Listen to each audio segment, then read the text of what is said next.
Hello, everyone, and welcome to Session 3 of the Global Black Feminist Reading Circle. My name is Randie Henderson, and I am one of the Black Feminist Reading Circle members of this online group. This session runs from January 20th until June 2nd and includes 2 week-long breaks. Our democratically selected reading material is Harriet A. Washington's book, Medical Apartheid, The Dark History of Medical Experimentation on Black Americans from Colonial Times to the Present. Our book group meets each Tuesday evening from 6:30 to 8 on the Google Plus Hangouts on Air platform. You may find the Global Black Feminist Reader Circle on Google Plus, YouTube, and Facebook, and always feel free to join us in reading our story together. Welcome everyone to the Global Black Feminist Reading Circle.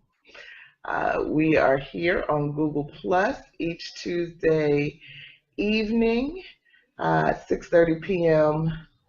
Eastern Standard Time, and we are currently in Session 3, reading our 3rd book, Medical Apartheid, The Dark History of Medical Experimentation on Black Americans from Colonial Times to the Present. And you can learn more about us at our community page on Google Plus.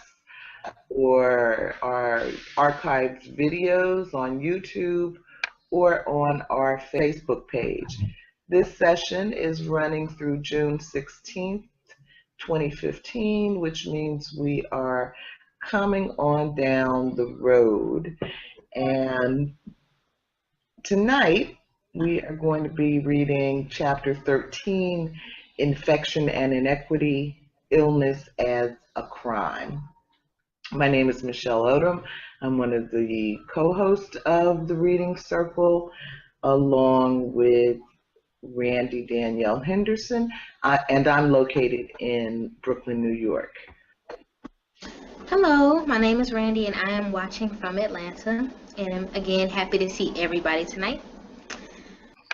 My name is Venita Walker and I'm joining you from Connecticut. Welcome to the Global Black Feminist Reading Circle. Hey everyone. Adhere. Georgette Moses, participating from Columbia, South Carolina. And I'm glad my power came back on. So I can join you all.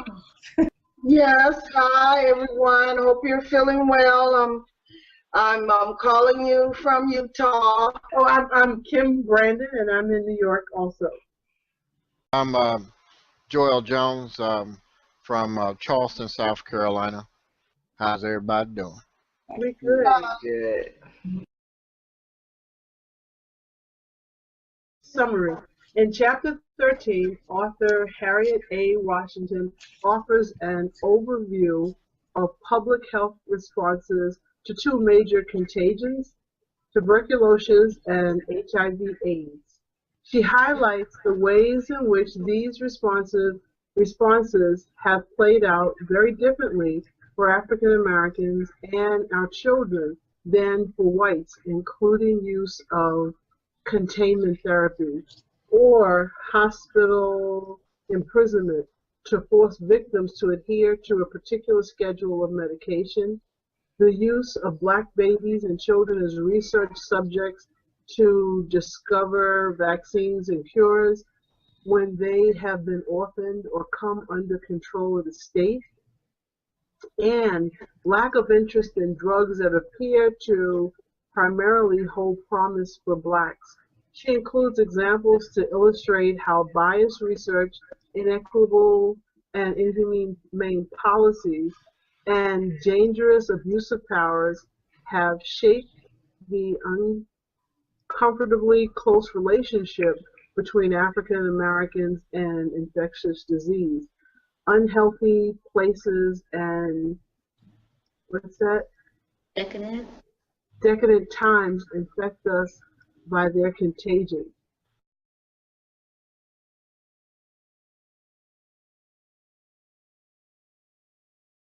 Ellison was not the only patient to be incarcerated.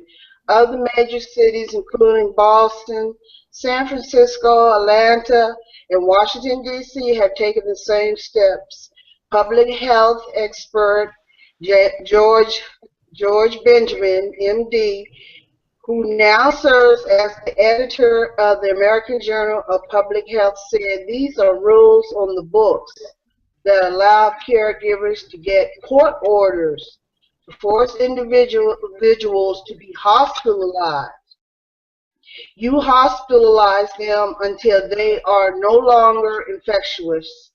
However, these rules are public health laws that require a hearing before involuntary commitment, a hearing that Ellison was not given. The question is, once you start involuntary commitment, what other abuses may follow?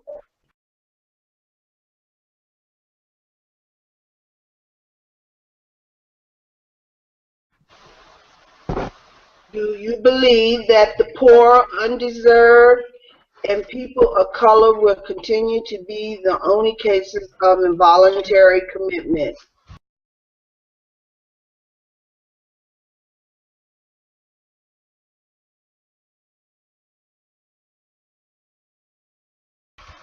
I think they will be oppressed and victimized. They will still continue to be oppressed and victimized. I believe we have to define the word poor.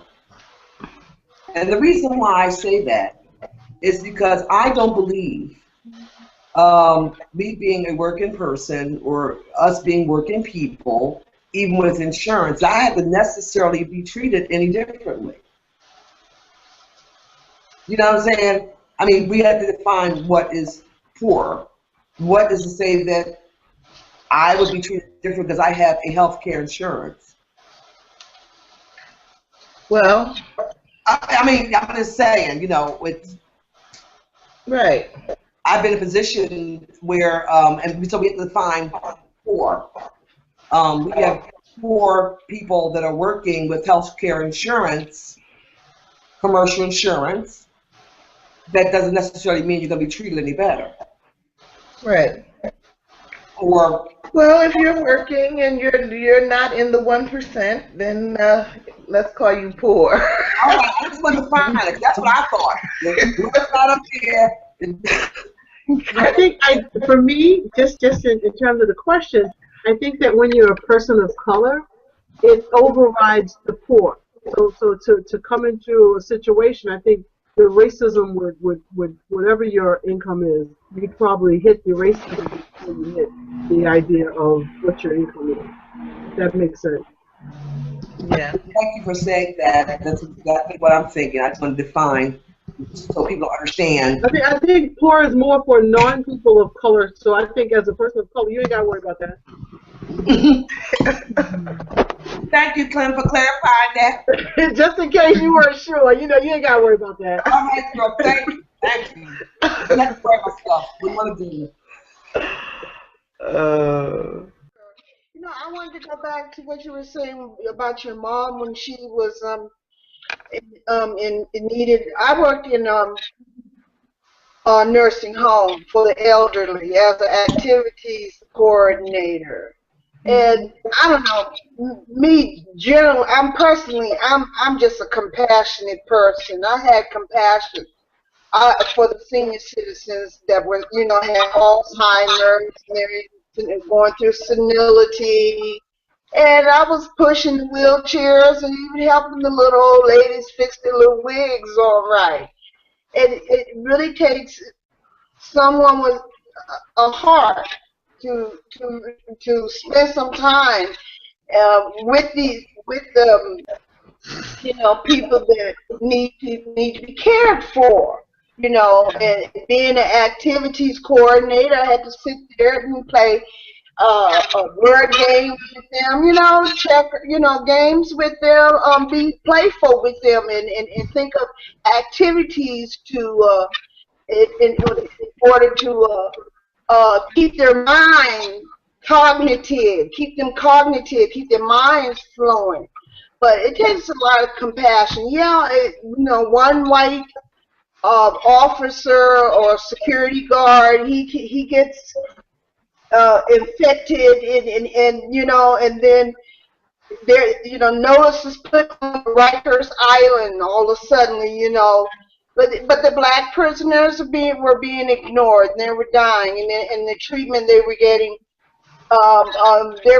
obviously they were being experimented with drugs and so forth to cure them of their disease, you know. But when it happens, they're marginalized people.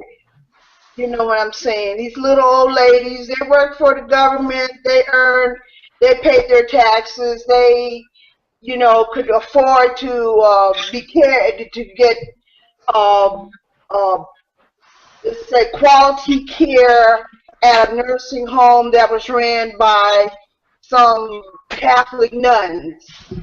So the emphasis that were social workers. So therefore, they got treated well. They got, you know, a little better treatment than marginalized people, a person. That's all I'm trying to say. Well, thank you. Thank you.